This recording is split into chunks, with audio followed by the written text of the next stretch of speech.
going on, Jerome's? Vikings mandatory minicamp is dead and gone. Happy Friday. Birds are chirping and stuff, and it's time for another Vikings news dump. But I don't know if they're chirping. It's going to be rainy. Because it fell on rain days. But Vikings news dump for this beautiful end of the week. Vikings, JJ, objects in your mirror may be closer than they appear. JJ to JJ, looking really damn good. It's fantastic, man. Right? And JJ McCarthy talking about his knee. It's cleared. It's good to go. Gessling.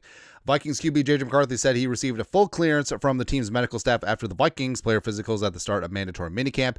He's been practicing all off season, and he hasn't felt his surgically repaired knee at all, he said. So all the players go through a physical before the start of minicamp, and McCarthy had been out there during OTAs and without a brace, moving around, doing some great things. So it's good to see because he needs every single rep. Whether it's minicamp, whether it's OTAs next week if he's there, whether it's training camp, so good to go. But the other teams are flirting with McCarthy. So stupid. Also, speaking of this interregnum between the end of OTAs and the start of training camp, Gessling, McCarthy says he'll stay in Minnesota this summer, but plans to throw with Justin Jefferson, Jordan Addison, TJ Hockenson, and the rest of the Vikings receiving crew as much as possible. If I have to go find them, I will. Why do I feel like somebody's watching me? And as we said before, like, if McCarthy and Jefferson just want to have, like, adopt Jordan Addison as their little brother, even though Addison's older than McCarthy, don't care. Just move in and just be dudes.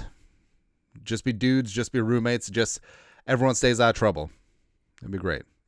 And also, Jefferson fed the media jackals as well. He says, Vikes fan page, Justin Jefferson plans to work out with JJ McCarthy, Jordan Addison during the break after minicamp, getting that chemistry built. And Jefferson talked about how he spent a lot of time in Minnesota this offseason working with McCarthy.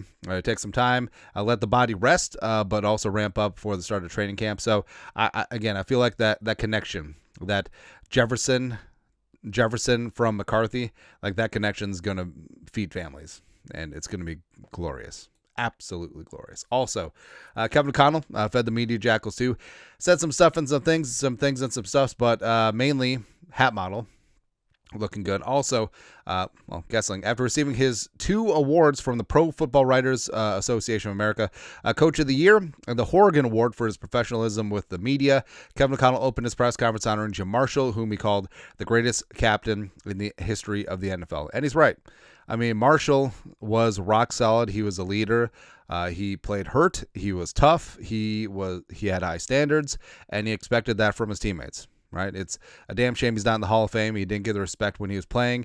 He didn't get the respect when it came to Hall of Fame voting, but he's got our respect. And also the fact that Marshall was so involved in the community and with the team for so many years, like, every coach, Bug Grant through Kevin O'Connell, like they knew the caliber of the man that Jim Marshall was. So awesome. Like, Kevin O'Connell's so good at these. He's so good at stuff like this, man. It's great. Also, since Vikings have minicamp, other teams got minicamp too. And plus, all around me are familiar faces in new places, and it's weird. But Darnold, and so first off, Darnold's wearing the throwback jersey, but he's wearing like the modern shorts. I don't like it. Also, he's wearing the modern helmet. I don't like it. Man. Don't like it at all. Right. Also, don't they have red jerseys? What is this? Are they hitting them? It'd be kind of great. But Darnold in the 1-4, looking good in Seattle. Beasley rocking number 0 goose egg, Cameron Bynum. Actually, I know we've gotten requests to change it to 0 goose egg, Ivan Pace Jr., but D'Angelo Russell, it's supposed to be negative. So we'll keep it with D'Angelo Russell, man. But Beasley rocking the 0 with the Colts. Respect. Also, Garrett Bradbury with the Patriots. Just looks weird, man. Just looks weird. Patch Jones second.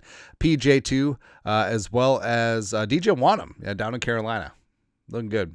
Getting a pass rush there for the Panthers. So, again, it's kind of odd. A little bit odd. Right. Not odd is Christian Darasaw doing some work during mandatory minicamp in limited fashion. Kevin Seifert, ESPN, who is not Carl Gerbschmidt.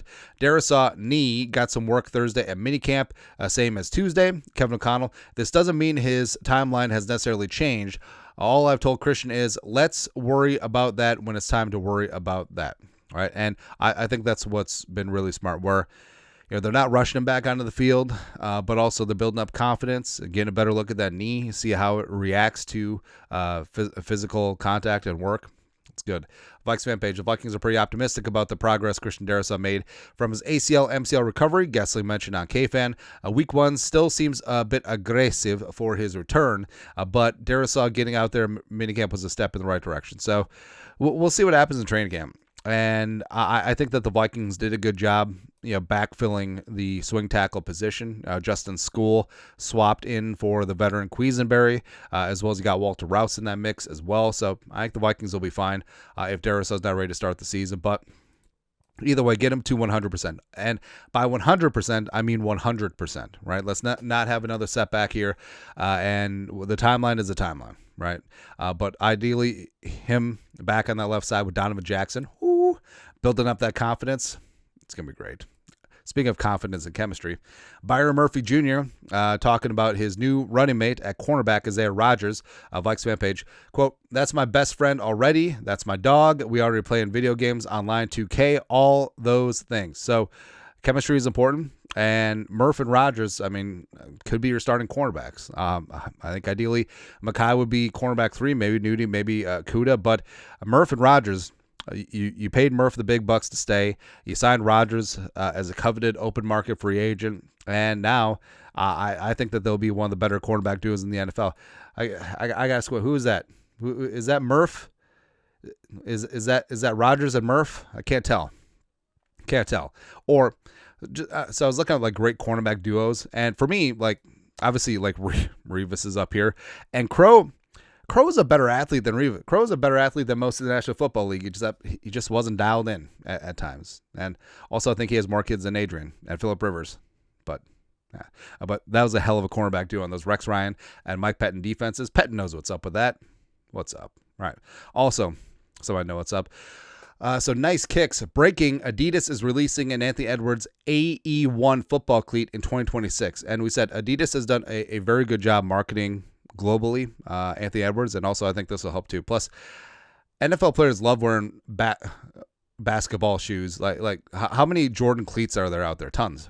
This is the next step, right? But it's I think I've seen this before. I think I've seen the Anthony Edwards AE1 football cleat before. Oh yeah. All right, so our guy Mashu does custom cleats for Addison, Jefferson, Thielen, Diggs, numerous players around the league, custom kicks, all that awesome stuff. LOL, yeah, I saw, referring to the Adidas announcement. Because, the AE1s on Jordan Addison's feet, some neon green laces, and then Addison posted on the gram, real trendsetter, which is what he is. That's what he is. But I'm glad to see Adidas marketing Edwards globally. Plus, I feel like Mosh should get some credit for this. You know what I mean? Maybe some residuals, maybe 0.5% of sales. How about that? Probably add up. Yeah.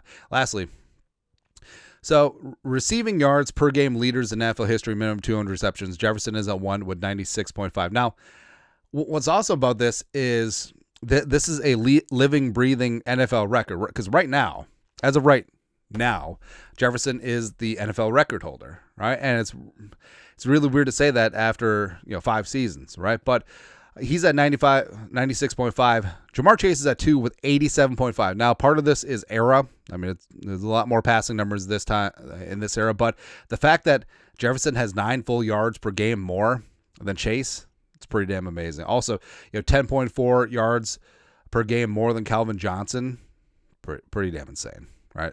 And also, they're like, well, where's Jerry Rice on this list? He was at 75 and change, so he's outside the top 10. But remember, Jerry Rice played for 20 years. And, some of those games at the end, when he was with the Seahawks and tail end of the Raiders, he didn't put up huge numbers. Also, remember Jerry Rice was in camp with the Broncos? Yeah. But will Jefferson play for 20 years? Don't know. If he does, I think he easily breaks a Jerry Rice. Even if he plays for 15, 16, I could get it. And a lot of these yards will come from this guy, number 9. That's Bigfoot's problem. He's blurry. Feeling fine with number 9. That's right, man. Anyways, that's it. Vikings news up for this beautiful, glorious Friday. You guys are the best you know what to do. Skol, production value.